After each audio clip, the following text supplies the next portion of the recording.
What's going on, everyone? I'm Teray, and thanks for stopping by Filling the Hole. Join me each week as I sit with guests as they share their experience, strength, and hope on our journey to overcome suffering. Please enjoy this episode of Filling the Hole.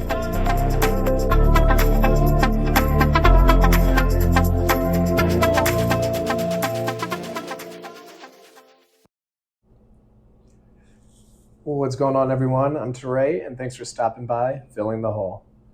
With me today, I have a guest, a old friend that we established where we go back, but also a new friend that I got to reconnect with here in the rooms. So, Minhthi, how are we doing today?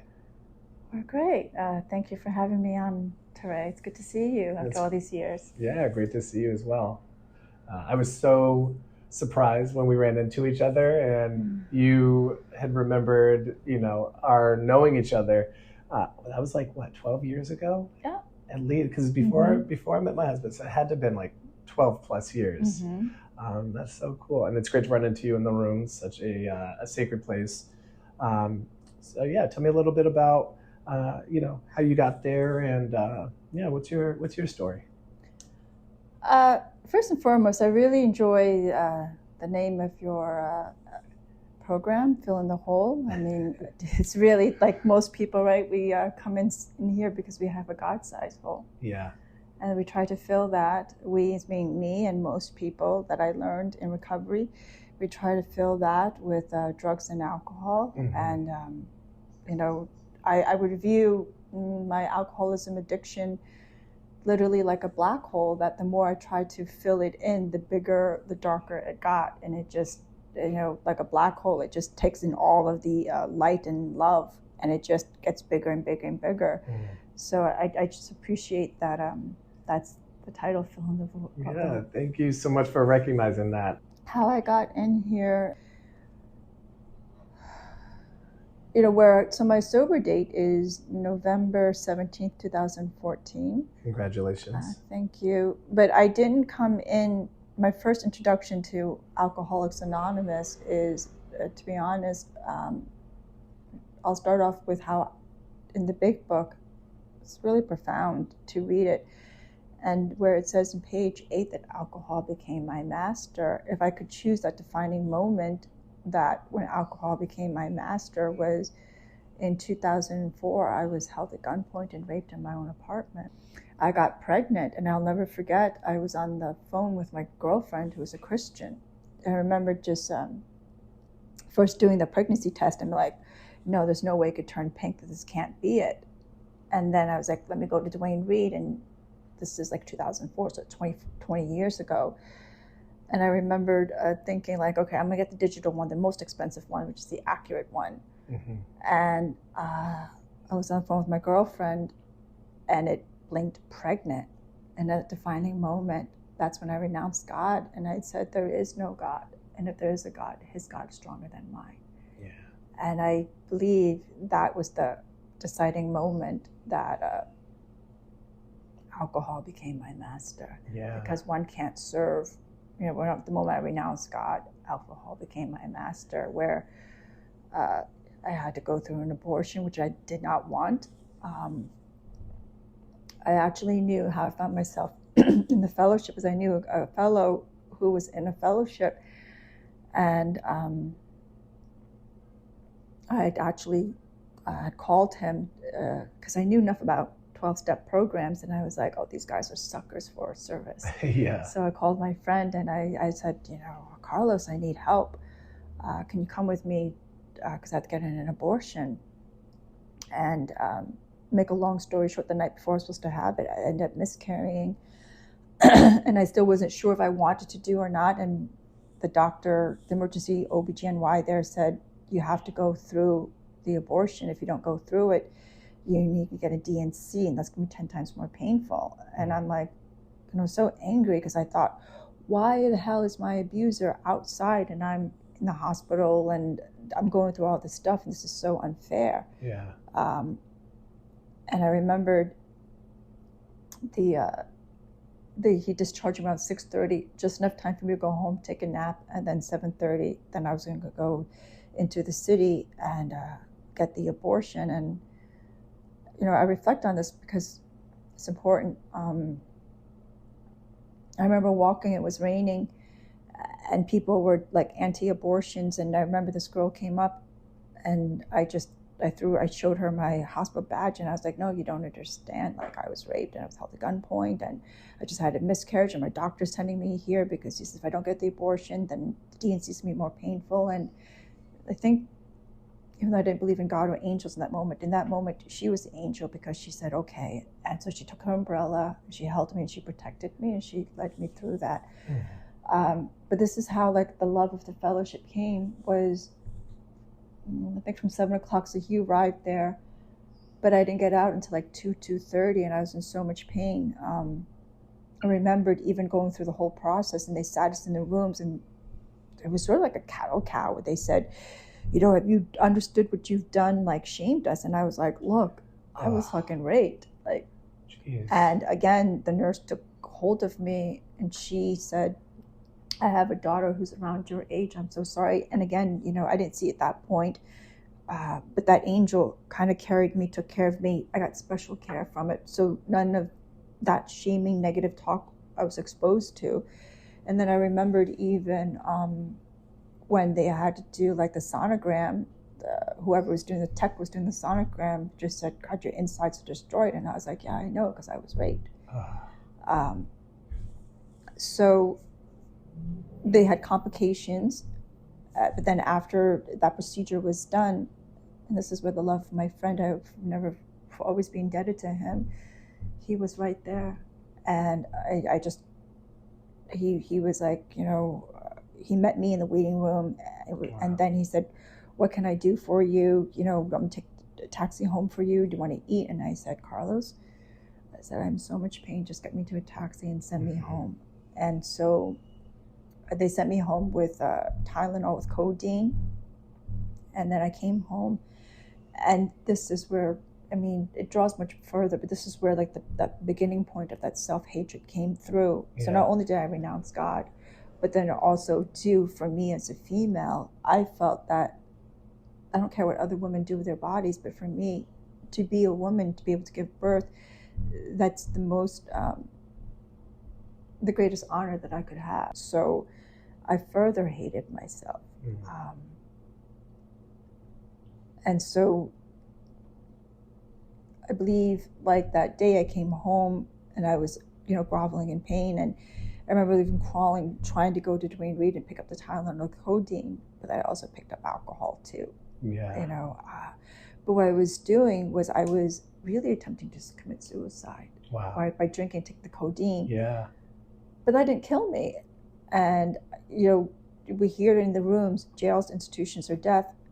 I was just in and out of psych wards. Yeah. And, but that was the beginning of it. So that happened in August 2004. In October 2004, I called my friend Carlos and I said, I can't stop drinking. I need your help. If I could just thank you for sharing that. That's a piece of your story I didn't know. And I'm so sorry that happened to you. Thank you. Absolutely. Yeah. And wow, that is a lot that you had to endure.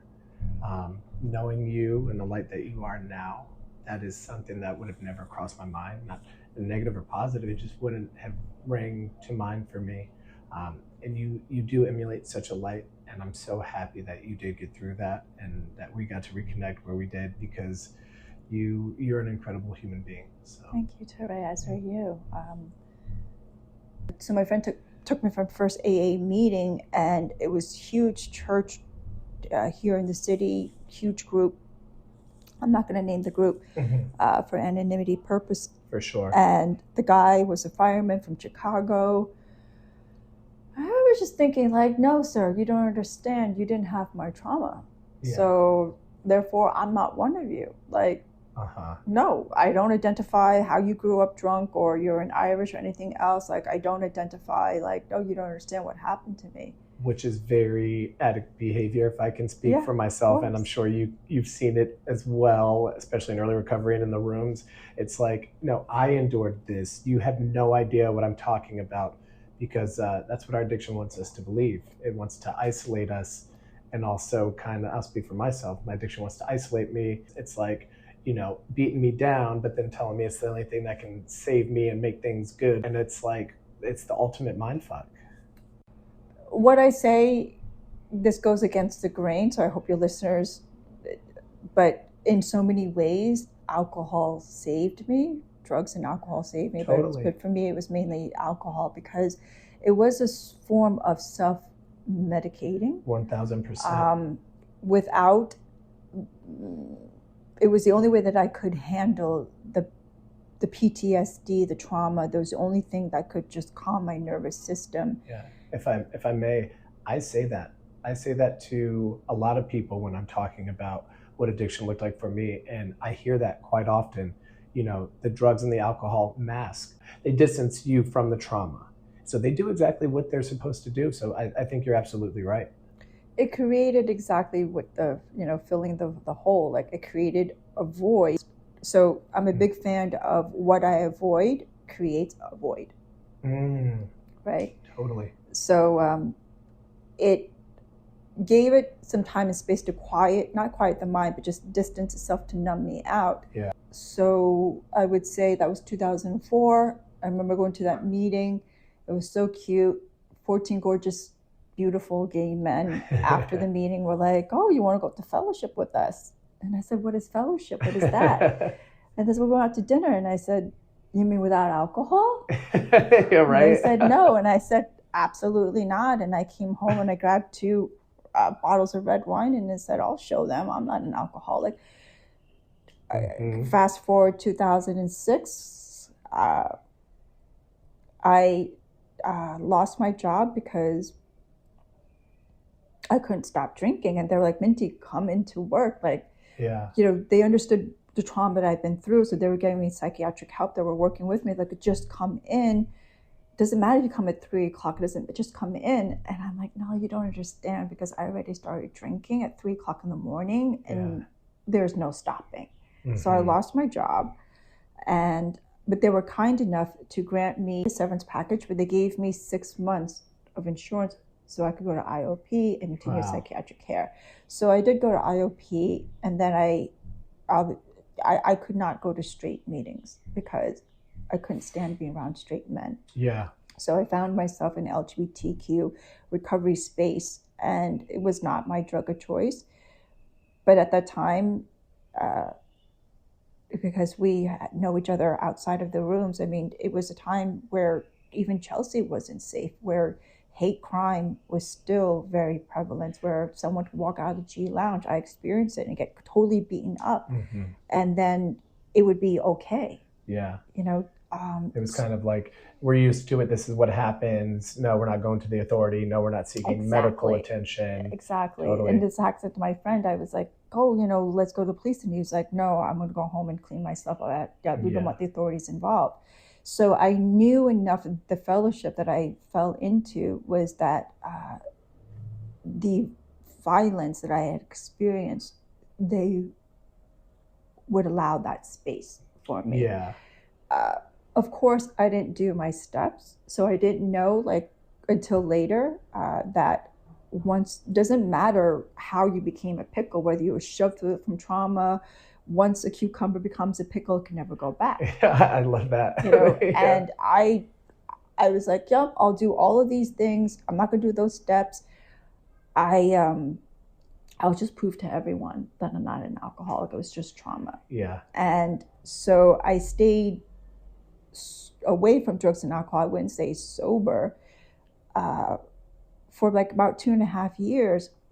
You'll read, I think they'll say it in the big book as well, is that, I tried to move, but I took my demons with me, and so I moved down to South Jersey, and I'm like, why is this trauma still here with me? Yeah. Then I relocated to California, and I said, that's so strange, because the guy who attacked me, he had a Yankees cap on, and now I'm in California with Oakland County, so there's no Yankees cap, but every time I see a baseball cap, I'm triggered. Yeah. And I'm like, that's so strange. And to be honest, one would say I relapsed, but I didn't have a program. When I came to California, I just stopped going to meetings. Yeah. And I went to San Francisco to visit a friend, and we went to a wig party, an all-gay wig party. What, and wig party? Wig, like people just wore wigs. Oh, wigs, like okay. I was like, wig party, I don't know this one, should I? yeah, it's just people wearing wigs. Okay. And I was very cognizant of, okay, I have my own orange juice, I don't drink anything. But they were passing around brownies. And so I ate a whole bunch of brownies. Oh, God. And then we went to a bar. I'll never forget, I heard Madonna, Like a Little Prayer came on, and I'm like, oh, why is this song so good? And my friend as tall just as you, John, leaned down, like as you tall people do. You kind of the knee down, and he's like, honey, did you eat those brownies? I said, oh yeah. And he said, those were pot brownies. I'm like, oh my shit. God. I was like, well, it doesn't count because you didn't know. I didn't know. Right. But had I been in the program, yeah, it would have counted because I got high. Of course, and that totally counts, right? And I would have, but here's where, so that was in February, I wanted to say February 2012. Mm-hmm. And then I came back into, I moved back to New York, and they say in the big book, try the acid test. If you don't think you're one of us, have the acid test. Mm-hmm. So I went to work, and then I stopped. Can you just refresh my memory what the acid test is? So I believe somewhere in the early of the big book, if I recall, is, they say if you don't think you're one of us, then go ahead and say if you can have one drink. If you can walk away from it, then you're not one of us. Yeah. So I think it's called the acid test. Okay. If I remember my big book correctly. So what I did was I went to, after work, I went to Applebee's and I ordered a margarita. Mm-hmm. And they spliced it up in all sugary coats and dressed it in all beautiful colors. And I was like, yeah. I took a sip, I took two, and I was like, no, this is making me sick. And I left it and I walked away and I said, see, I'm not an addict, I'm not an alcoholic. Mm-hmm. So then fast forward 2 weeks later, after work, I go to deli, get a sandwich, and I say, you know what? I could say no to that drink. Let me have a beer. One beer became two. Within a week, it became a 6-pack. Mm-hmm. Now, so I would say I relapsed in May. And I wouldn't say I relapsed because I didn't do any step work. So there's nothing for me to relapse. I just picked up again. Yeah, the terminology you had, learned, and if you're looking back, kind of reflecting, that's what you would classify it, right? Yeah. So I picked up again, and this is how insidious, how they would say how fast it moved. Progressive. So here was me 2.5 years dry, right? I wouldn't say I had any step work or any God or program inside of me. And yet that 2 beers became 6. And before I knew it, I was doing cocaine by August. From August, by December, I was shooting up. Mm. Wow. And my nose was so blown out from doing cocaine that my drug dealer then said to me, it was, I'd given up on buying tissues because my garbage can was filled with tissues. Mm-hmm. So then I was using old T-shirts, and my nose was just ripped up. Yeah. And then one day my drug dealer said, have you ever thought about shooting up? And I'm like, oh, what a great idea. Give my nose a break and shoot up. Yeah. And I said, how do you shoot up? And he quickly showed me. And I said, that is the most creative and genius idea. And so I started shooting up. Yeah. It was actually heroin. Mm-hmm. But this is where I give credit a lot to the rooms. And I really love the third tradition. The only requirement is desire to stop using. And the seed was planted. Now somehow it would get nourished. So I knew enough of my experience being in the room in 2006 was, number one, don't use with anybody else, mm-hmm. Just because you don't know what's going to happen to you. Also, number 2 is as I started to shoot up, December to May, by May of the following year, something inside of me was like, drugs are bad. don't do drugs anymore. The gift of desperation, maybe? It wasn't a gift of desperation. I would just say that the rooms had resonated with me. That was like, drugs are bad. Shooting up is bad. So you need to stop this. Also, my arm was getting blown up now, bruised up. If I could touch on something that you mentioned, it was the, giving your nose a rest, and that shooting up seemed like an ingenious idea. That is literally the addict mentality, right? It's like, it made sense, though. It made total sense. I know exactly. Yeah, it's like we will, completely compromise and cross the threshold that we would, we said we would never do, or da da da. And in that moment, because we're, let's say our willpower, our inhibitions are already weakened, it's like we want that drug more than we can think clearly. So it's like, of course, that's a great idea. But I didn't see it as a problem, I'll be honest with you, Teray. It was only, I would say, divine intervention, inner guidance, or whether the rooms resonated with me that just said, drugs are bad, you need to stop. And maybe also, too, I always paid my drug dealer. And I also would gift him stuff that from the company I worked. I'm not going to name the company. So they were beautiful, fine Italian leather gifts. And one day he said to me, and this I learned from the rooms as well, he said, I want a blowjob. I'm like, excuse me? And he's like, yeah, I'll put a condom on. And I'm like, dude, I pay you money. So I've never had to give that exchange for. I've always paid you on time, but he knew I was addicted. Yeah. So therefore he had the power. And that, I would say, I knew, you need to stop doing this. Yeah. Some of the things that I learned at the rooms still was embedded in my subconscious, so it was pushed out, and I was like, no, we don't do that. So then there was just alcohol. And my last drink, so how the Infinite Creator works is that, again, filling the void, right? Why the void creates a void is filling the hole, as your program would say, was that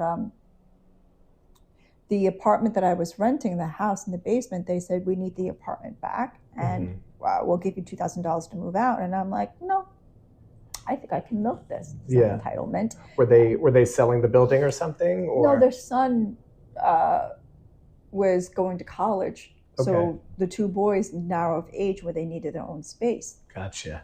And they had a daughter, and so it was getting cluttered upstairs. And I was like, no, I'm going to milk this. Yeah. So I let them take me to court. The court then said I had to move out.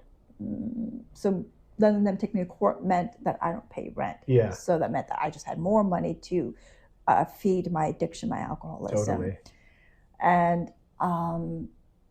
this went on. And so finally we went to court, and the judge said, okay, well, it's a legal basement, so she needs to leave, but not until September. And then I was looking for an apartment, and everywhere I looked, I just could not find. And the Infinite Creator stepped in, the universe stepped in through Tinder. I met a guy and I went on a date with him. He was type N, and I told him what was going on, and he said, oh, I know somebody. We want to move back to Forest Hills. That's where Ground Zero, the trauma happened. So I went and I looked, and the guy said, yeah, you can have this room for $800. I said, perfect. Yeah. And I moved back. You were still in Cali at this point. No, I moved back. Oh, you had moved back. Okay. To New York. Sorry, I jumped around. I said, all right, girl, you have avoided this. You're brought back to Ground Zero, so you're back at the point where you were 10 years ago. You need to address this. And the other part of me, the alcoholism addiction side of me, was like, no, we're going to have one final blast. One final hoorah. So that summer, I drank, I drugged, I don't think I did drugs, because I knew at that point drugs was bad, but I drank, I partied, and then September came, and I was running out of money because my drinking, my addiction, I couldn't financially support it. Yeah. And I remembered walking to a pawn shop to pawn 2 of my cameras just for $100. And at the time I was really trying to really stop. So I already had 2 jobs, but yet my 2 jobs couldn't keep match with the way that I drugged, Yeah. the way that I drank. It just could not match it up. So I'm walking to the pawn shop with 2 cameras. One is a $600 camera, the other is $200 camera. And I remember thinking, shit, the jig is up. And I'm going, all right, here are my options. I could either get a third job. So sure, if I get a third job, I'll be too busy to be drinking. Yeah. I could go back and get my master's because I'll be too busy. Or option C, I could go back into recovery. Or option D, all of the above. And I was like, no, we're not going to do that. We're not going to go back to recovery. Because that's very addict behavior, right? Let's try to do everything and fit it in, and that's what it's going to save the day. Yeah, but option C, no, we're not going to do that. So therefore D is out. So, but I pawned off the cameras only for $100 because I figured I would get that out. Now you'd think that $100, this is very addict alcoholic behavior, that I get the $100, now buy groceries. No, I immediately went to a bar. Oh, of course. And spent all of that. I would say I'm not,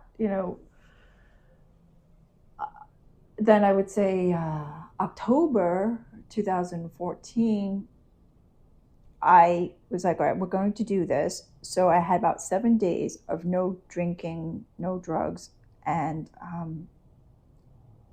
it was very successful. It was very hard that Saturday. I remember just spending like 3 hours at Barnes & Noble's and then feeling bad, so I had to buy a book. Then going to Sephora for another 3 hours and feeling bad, so I just bought hair conditioner. Things I didn't need, but I just felt like I was loitering, so I should spend money. And then 11 o'clock, 11:30, Saturday Night Live comes on, and I'm thinking like, great, this is great, success. I have 7 days sober, we can get through this. And then my friend calls and says, oh, we're having a photo shoot in Hell's Kitchen and the clothes are small and we need you to come. And I'm like, no, Brian, you don't understand. I'm sober. He has his boyfriend call me and says, no, we really need you. So I go, and if I may, that is the love that you have. Like, you and I, we spoke earlier about our need to help others, and like tugging on our heartstrings, right. And, trying to show up, even if it puts us out, danger, and even though you knew the best thing for you was, and that's not where you belong. But then, a friend is in need. So what do? We put our cape on and we try to go and save the day. Now, if we had a sponsor to run it through the sponsor filter. But we didn't have a sponsor or a program, so we went. And I mean, when I got there, it was literally just on the coffee table, cocaine, pot, everything else.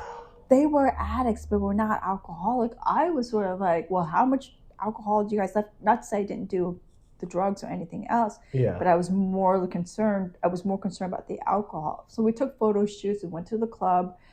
After we went to the club, I came back to the house, and I only had a little bit of money, so I bought a 6-pack. And they just threw, it was like Scarface. They just threw a whole bunch of cocaine and pot and everything that's on the table. And I'm looking over at my alcohol going, why are you guys touching my alcohol? Why are you guys touching my alcohol? My friend is blasted, and but that's his journey.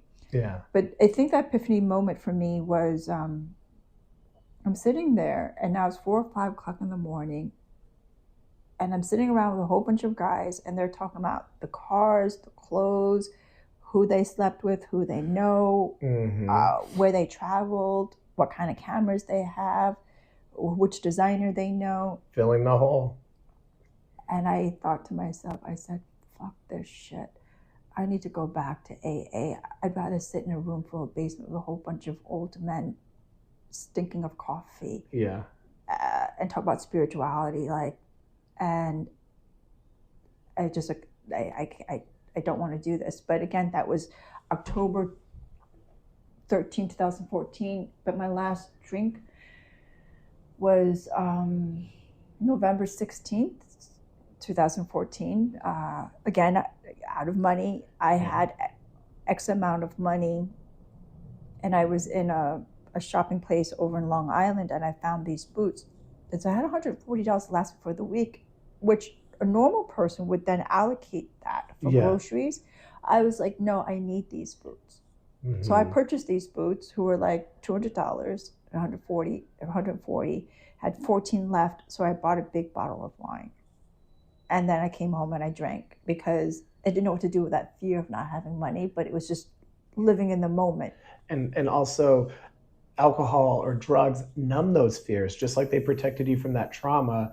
You're not thinking in your right mind when you're high or drunk. You're thinking, okay, how can I soothe this fear? How can I soothe this anxiety? Yeah, escapism. That's exactly it. How can I escape out of this? Not even so. I drank, and then I woke up, and it was all gone. And then I was like, then I see that my roommate's girlfriend left a bottle, so I text him and I say, hey, I'm going to borrow this wine. And he's like, no, that's my girlfriend. I'm like, yeah, that wasn't a question. That was just, I'm already drinking. Yeah, that was just a complimentary statement. And he's like, no, you can't. I'm like, too late. Yeah. Done. And then after it was done, I said, shit. Yeah. What the fuck do I do? And I said, I have to kill myself. Oh no. So I went to the kitchen, I took a butcher's knife, and I went back to my bedroom, and I slit my wrist, and I just let it all bleed out, and I just wanted to die. I could still to this day, and I keep the garbage can as a reminder, what that last drink led to. It was just, the blood just corroded, and there was so much blood coming from my wrist into the garbage can, it corroded the garbage can. Wow. Well, and then I'm sorry, I have to ask, like, how are you here today? Like, so this is where, let me just backtrack. There are many times that I was shooting up, and I would wake up, and I'm like, shit.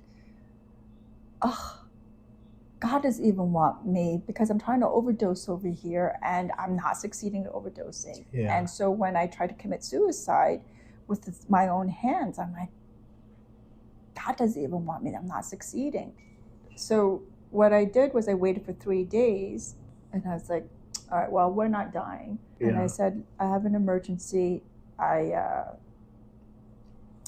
have to go. I've broken the mirror, so I have to go get stitches. And they were like, okay, no problem. Do you think that they had known at this point, like, something was up, or were you kind of still holding it together? I don't really know. To be honest with you, I don't know if anybody really knew. But I called out of work. I don't think they knew, because I really was the number one salesperson. Okay. Yeah. And remember, I gave myself a couple of days to refresh. So I don't believe they knew, but I don't think if they knew, I didn't know that they knew. But I knew enough that while I was getting the stitches for my wrist, I then said, okay, I got stitches for my wrist, but I need stitches for my soul. And that's beautiful. I walked over to where the church was, because I knew that if I didn't know where the church would be, that when the time came, the meeting would come, I would not go. Yeah. And so I made sure I knew how to get there. I came home at 5 o'clock. It was getting dark. It's November. And then I realized, you know what's getting dark? I need to go outside right now. I had pizza, and I went to my first meeting. And when I sat in the meeting, I just sat there and I cried and I cried and I cried. I didn't say anything. And meanwhile, I have saran wrap, and my wrist is bleeding. I have gauze pad, and it's bleeding through the gauze pad. And I'm not saying anything, but I'm just crying and crying and crying. Yeah. And I have so much love and respect for the group, because when they were saying the Serenity Prayer, something jolted me and said, you need to tell them who you are and why you're here. And finally I said, wait, in the middle of Serenity Prayer, and I said, my name is Minhthi, and I was sober for 2.5 years, but I have relapsed for 5, and I need a sponsor. Wow. You advocated for yourself. The divine, something advocated for me. That's so amazing. Then this, call it my blonde angels, a young woman came up to me, and she just said, this is her name, and here's her number. And I said, great. Came home that night, and she called me to make sure I was okay. Then Friday, I had an aversion. I started vomiting flu-like, so I had to go back to urgent care to make sure that it was an infection. They sent me to an emergency room. Some guy from AA then came, and I'm like, what are you doing here? And why are you being so telling me I'm alcoholic? Don't you see I have a wrist, like they figure I'm an alcoholic and then I have wrist, like my wrist is bleeding. They're gonna send me in a psych ward. Yeah. So I told Katie I wouldn't be able to make it the meeting Friday. She said no problem.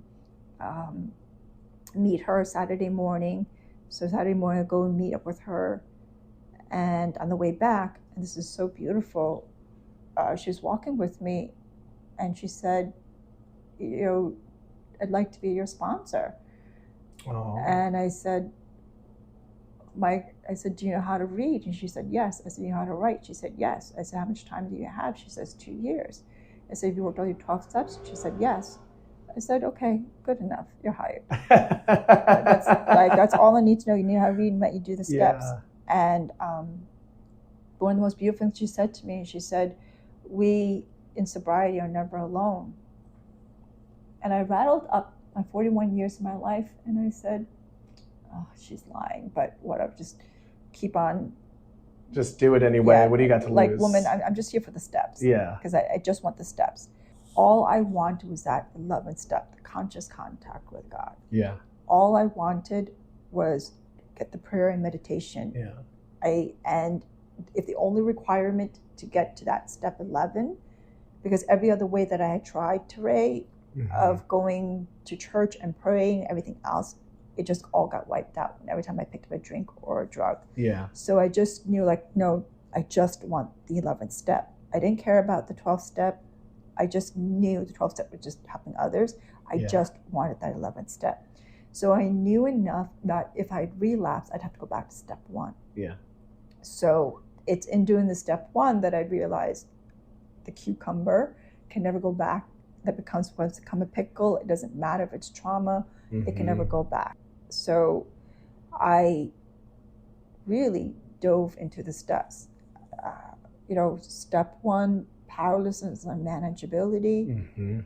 This is also my journey. And if there was something that I could take out of step 1, where they say this is the only step we have to do perfect, I got tripped up on that because part of my disease is perfectionism. Yeah. And someone who used to be an illustrator, a designer. So I did my step 1 with her, and she said, great, you can move on. And I went back to her and I said, Katie, I didn't do that perfectly. Yeah. And where did you hear that? Because I haven't heard do step 1 perfectly, and that's discouraging. That would discourage me because it's in the 12 and 12 step 1. There you go. I need to pick up my big book. But it also, and it's in 12 and 12 step 1. Yeah. The way I had studied the literature, yeah, like if my life depended on it, it really did. Because it did. Yeah, it sounds like I was like, I don't know, this is serious. Like, I need this, and I need to study it and be thorough with it. Because I saw the future, that if I didn't get this, I would be in a trap house. I would be prostituting myself, emaciated and dry. And I was like, I don't really have it in me to be an escort. Yeah, yeah. I'm 41 years old. I just don't have it into me to prostitute myself. Yeah. So that's we gotta figure it out. I knew that I was not going to die, so I knew the end result would be slow, sick, and suffering death. And I just was like, my mouth is too dry to be giving blowjobs. That's fair. Oh, so I studied, and so I said I didn't do this perfectly. So she kept me on that one. There's never been that point in my life where I wrote a poem or a short story where I said, this is perfect, because I would go back and edit it. Yeah. There's never a point that I ever designed a dress or gown and said, this is perfect. There's some point I had to let it go because it needed to meet the timeline. Yeah. So I would take that out because that shames the person who relapses. Yeah, totally. It is adding isolation to a person that's already in isolation. I think as I learned more about the disease of my own moral character defect, what led to my drinking, my alcoholism, is that perfectionism. Yeah. So if you throw that word perfect into the literature, at the first step, I'm screwed. Yeah. I know over the time, the guys in my home group would say, we only do that step perfectly one day. And it's all about wording, right? Like it's tricky. So I was stuck in that step for a while. Yeah. And then the second step, I would say I have 9 years, and I've done 3 rotations of the steps in iterations, different fellowships. But I would say the hardest was that second step. And again, 12 talks about the different types of alcoholic. I was the alcoholic who had faith and lost it. Yeah. And they even say it in the 12 and 12 step too, that one is the most challenging, because I was mad and I was angry at God, and I said, where were you during all these traumas that happened? Yeah. Yeah. As I learned out later, when I got to a few years later for myself, my own connection with the divine, is that without the wound, there'd be no wisdom. Could you say that again for me? Without the wound, there'd be no wisdom. So if I didn't have that wound, how could I help others? I study astrology. So one of the aspects of astrology is Chiron, which is the wounded healer. His brothers, they're centaurs, they were shooting at each other, and Chiron got hit with a poison. And he never healed from it, but he was able to go and help others. Mm-hmm. And that's, for me, what alcoholism addiction is. And so that was the very wound that I needed to propel me forward, to heal, to have, I wouldn't say to have the wisdom to go and help others. Maybe the experience? Yeah, the experience. But life is this thing, right? It gives us experience first and then the lessons later. Yeah. It's up to me to do the written step work, the inner work, in order to see what the lesson is. The reason why I'm so open to your podcast about this is there are those who's just like, look, we're not professional, and I'm not saying I'm professional or anything else, but I do believe that a lot of alcoholism addiction stems from trauma. Yes. Again, back to the 4th step in the 12 and 12, where they say it's our behaviors that led to our drinking. Yeah. So what those behaviors that had led to that, if I don't fix those behaviors, I'll have no victory over drugs and alcohol. Yeah. And if I can add, for me, those behaviors stem from something. Correct. You know, why do I behave this way?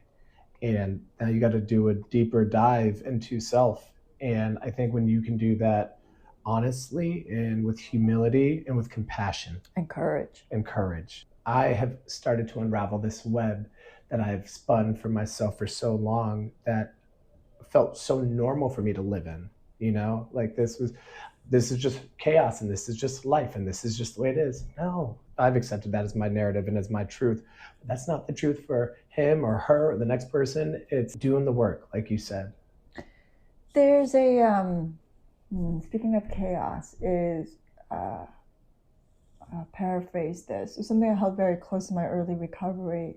For a star to be, in order for a star to be born, it needs to destruct, collapse, and fall. Mm-hmm. So fall into yourself, because in that falling comes a rebirth of the star. I love that. And I'm a Scorpio, so Scorpio is notorious for destroying itself in order to know itself. Yeah. The beauty is this. Evolved Scorpio gets so many iterations, transformations to itself, and I believe we as recovering alcoholics and addicts, you know, in our destruction, we can use it to rebirth and recreate ourselves, to be reborn as a star and light. Yeah. Because in the black hole, what I had mentioned, my idea of it when I first came into recovery was that, you know, a black hole just takes and takes and takes, which is how I felt. My solar plexus, my sacral was just a void. But then over the years, that black hole began to expand out and give light. Wow. That's beautiful. So, but that light, and this is where the power of step 2 comes in, is that, or step 3, came to believe that a power greater than ourselves could restore us to sanity. Yeah. The greater, you know, sanity, for most who beginning my first early journey is not repeating the same behavior and expecting different results. Yeah. For me now, when I look at step 2, came to believe a power greater than myself could restore me to a state of love. Love is the healing energy. Love is, which is the godly energy. That's a transformation. Yeah. You know, I really appreciate how transformative these 12 steps are. They're literally taking the poison and turning it to nectar. I think there's another phrase I really enjoy is, you will rise from the ashes, but first you must be courageous enough to step into the flame. And that's step 4. Yeah. Yeah. Step 4, I haven't gotten there yet. A lot of people struggle with that one. You know, step 4 made a searching, fearless moral inventory.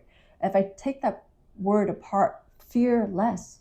Yeah. No fear. Transforming our wounds into wisdom, our pain into power. Yeah.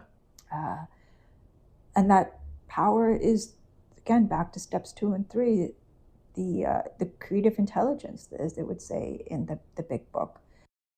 And remember, we as addicts, alcoholics, say us who grew up in trauma and chaos, you mentioned that, our threshold is really high. Oh, yeah. It's that S on our chest that we wear. Yeah. You know, Superman, Superwoman. Yeah.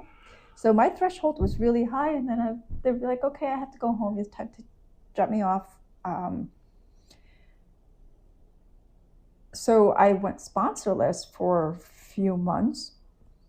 I completed out my step 4 homework, ready to go to step 5, and this younger woman who had more time than me, she was like, I'm not sponsoring, but I'll take your call. And so she said, stop doing your step work. And I was okay, because I was in sobriety. I went from 103 pounds to 80 pounds. I had an ulcer in my stomach. My nose was bleeding. I had a headache. Because why? Because I was still dating someone who was actively using. Yeah. And so I went to every single meeting. I grabbed every single, what I did, and this is how the power of the prayers really worked. I would get on my knees every day, and I would say, okay, I had a male sponsor, but because of my sexual abuse trauma, I'm going to need a female sponsor. Because I was experiencing ovarian pains. So every morning I would get on my knees. I would say the 3rd step prayer. I would say the Serenity Prayer. I would say the Hail Marys, because step 2 gave me back the prayers.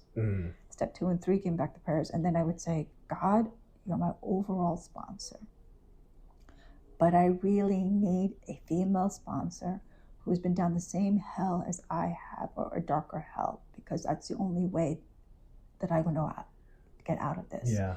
And so I'd go to every single female that I knew and ask, and they just didn't sponsor. You know, I get a little resentment. I'm like, oh, you're not into saving lives? Of course. But I'd still just every morning, every night, I would say that prayer. And I said, and when I find her, let me know.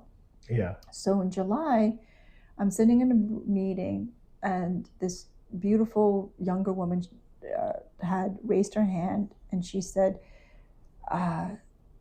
she's Jewish. So she said, you know, at Rosh Hashanah, everyone's running around like chickens with their heads cut off because they're trying to make atonements. But she doesn't have to, because she has the daily inventory.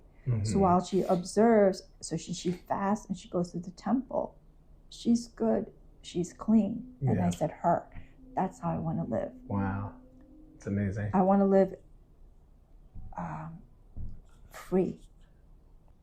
What Hannah said, I said, yes, that's how I want to live. It made sense also when I was younger that I would go to church and I would think, wait, you get to sin 6 days a week, as long as on Sundays you repent, you're good.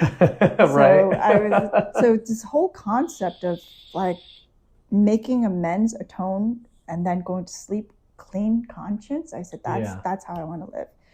So I ran up to her. I didn't even ask her. I said, I need you to be my sponsor. I need you to go through my 4th step. And she just looks at me. She goes, okay. And she looks far apart. She comes back. She goes, I don't do a daily check-in. I go, that's great, because By that point, I already had my circle of friends. Yeah. I said, that's great. She said, I'm going to Israel next month. I said, no problem. I said, so when can you sponsor me? I have to go through my fourth step because I have an ulcer in my stomach. I dropped down to 20 pounds. I'm 80 pounds soaking wet and my nose is bleeding. I have migraines. I'm on my fourth step. And she says, okay, I can see you next Tuesday to go your fifth step. I'm like, I don't know what that fifth step is. I said, okay, perfect. Yeah. So I went to her place. She's going to Israel. She has 2 kids. So laundry's all over the place. She takes me to her study, and I'm going through my uncle, my aunt, my father being raped. And this woman, I did not know anything. She just sat there and she just cried.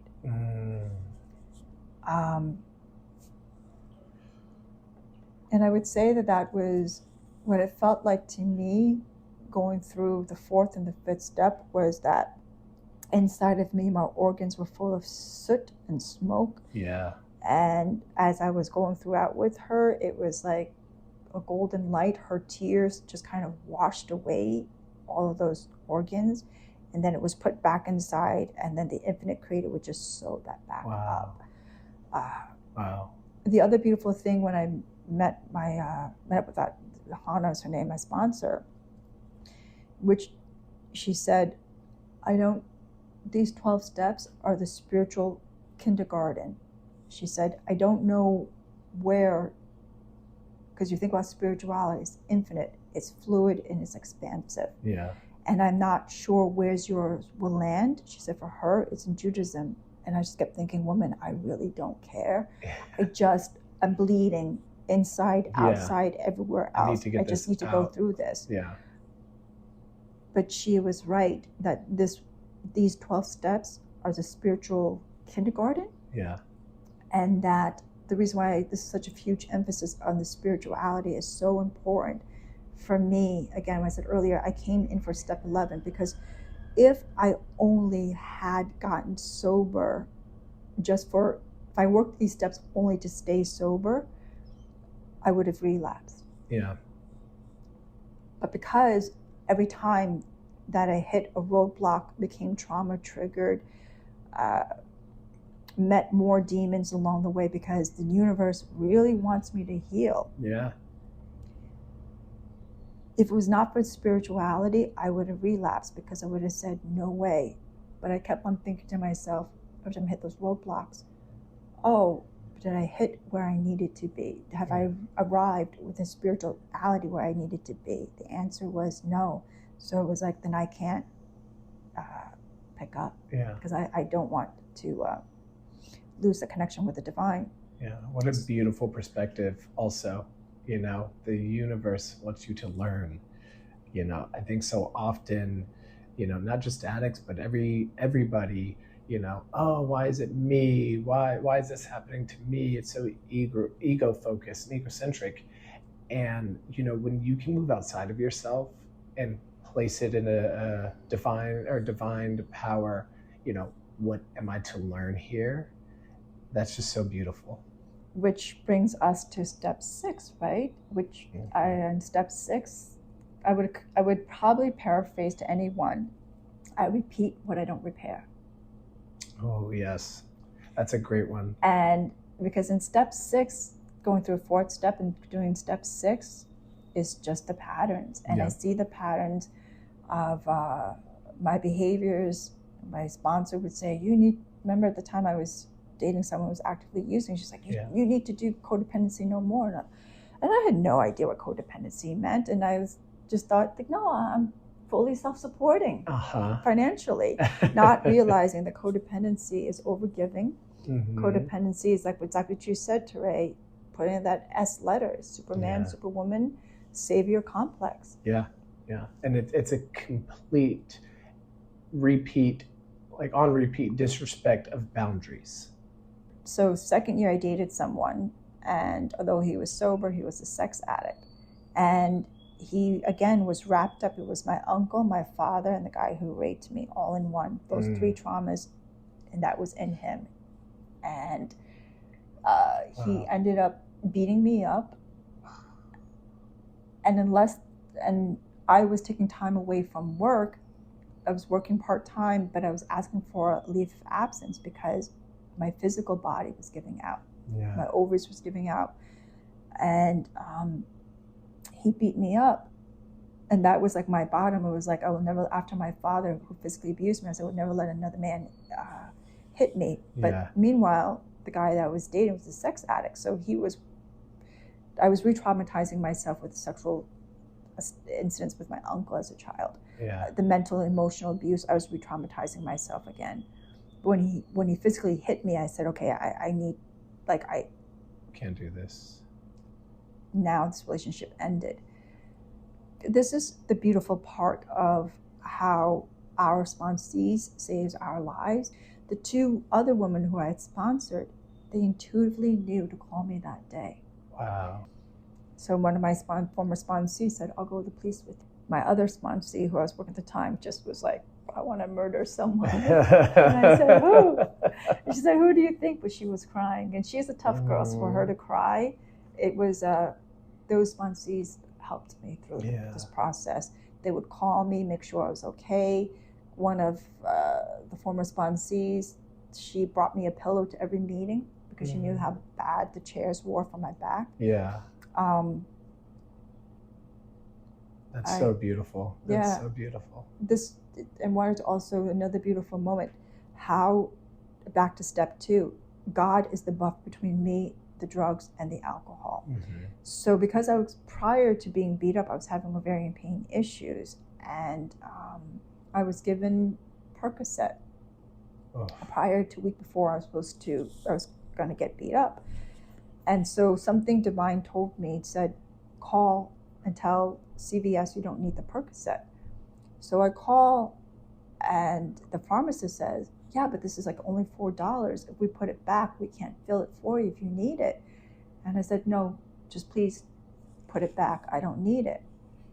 Thank God I never filled that script, because December 3rd, December 4th, December 5th, I felt like I got hit by a truck. Yeah. I understood what those boxes felt like. And given the ovarian pain that I was experiencing on top of being physically abused, I would have taken those Percocets. Yeah. But I didn't take it, so that's where God intervened. It's amazing. And this was so beautiful because I had to go to see an OBGYN surgeon for the ovarian pain and to also document what had happened for the police. And again, another angel walked in. The nurse who was there, I'm crying, I'm telling her what had happened. She's crying. Then the surgeon comes in and he's asking me what happened. And I looked at her and I said, can you tell him? So she's crying, telling how I got beat up, how I'm in recovery, how I'm 3 years sober. So the doctor then looks up my medical records. He goes, yeah, but it says here that you had a script for Percocet. And I said, sir, you can call CVS if you want. Last week I told them I don't need it, not to give it to me, so I never filled out that script. And this woman started crying, and she said, you're so strong, you're so strong. Mm-hmm. Teray, I looked at her and crying, and I said, I'm not strong. The God that I serve is strong. Wow. Wow.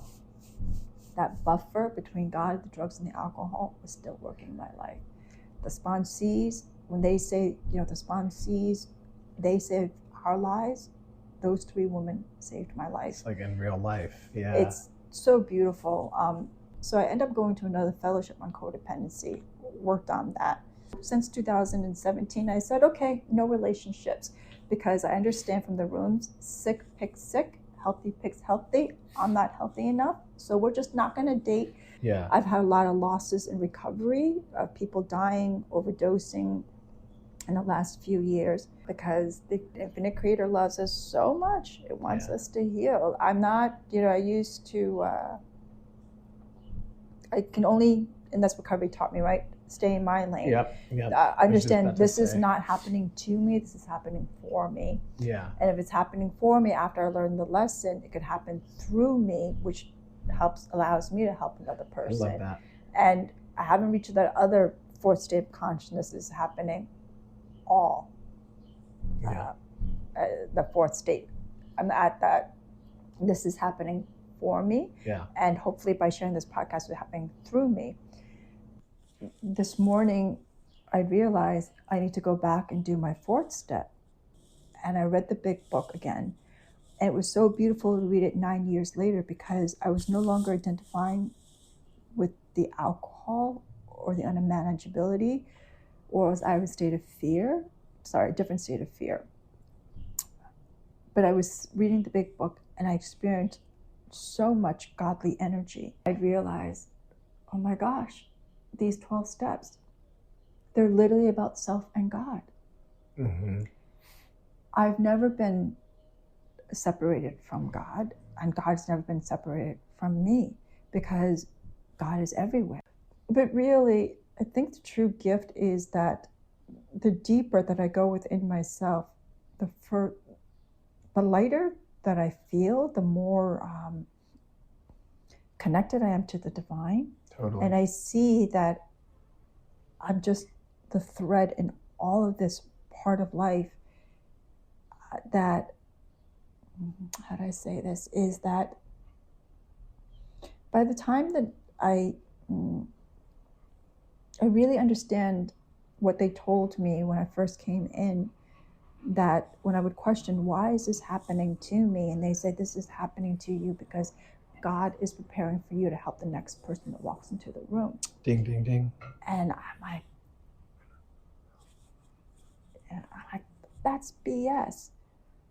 But I see it now that just me sitting here with you, sharing my experience, strength, and hope, it's helping another person. It's helping me right now.